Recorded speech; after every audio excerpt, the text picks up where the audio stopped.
Pada video kali ini kita akan membahas tentang oli mesin.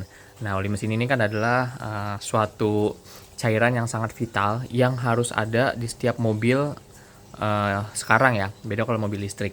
Ini kita ngomongin mobil sekarang bensin atau diesel itu wajib ada oli mesinnya.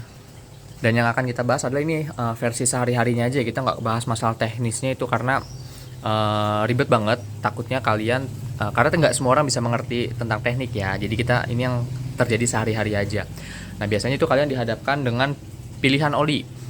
Gitu kan, ada oli yang kental dan ada oli yang encer. Nah, gimana sih biasa cara pilihnya? Nah, ini kalau disclaimer dulu, ini video versi kita yang biasa kita lakukan sih sehari-hari di sini. Nah, pertama di setiap oli mesin itu ada kode kayak gini. 0W, 5W, 10W. Kita bilang angka depannya dulu ya.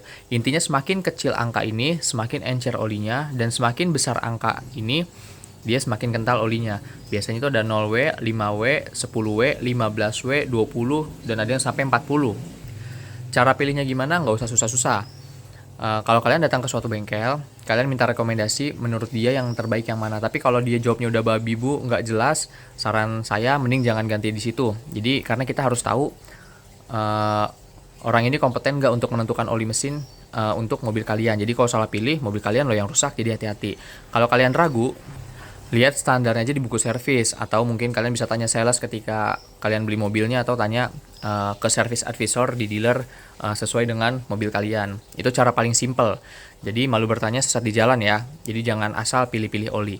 Nah, biasanya kalau yang terjadi di Indonesia adalah semakin baru mobilnya, olinya semakin encer. Jadi semakin bertambah usianya, olinya itu semakin mengental. Tergantung kilometer juga dan jarak tempuh. Ini kita bahas oli mesin ya. Ini nanti kita bahas di lain waktu. Karena ini adalah oli transmisi dan oli gardan. Gitu. Jadi kalau kalian bingung-bingung, boleh deh tulis di kolom komentar. Nanti mungkin saya sendiri bisa bantu, ataupun teman-teman lain yang lebih kompeten bisa bantu di kolom komentar. Gitu. Jadi ingat, malu bertanya sesat di jalan. Jangan sampai salah pilih oli mesin. Nanti kapan-kapan kita bahas secara teknisnya ya. Jadi ini lebih secara teknik lagi. Jadi tidak seperti kalau yang video kali ini yang sehari-hari biasa kita terjadi di kehidupan sehari-hari kita gitu.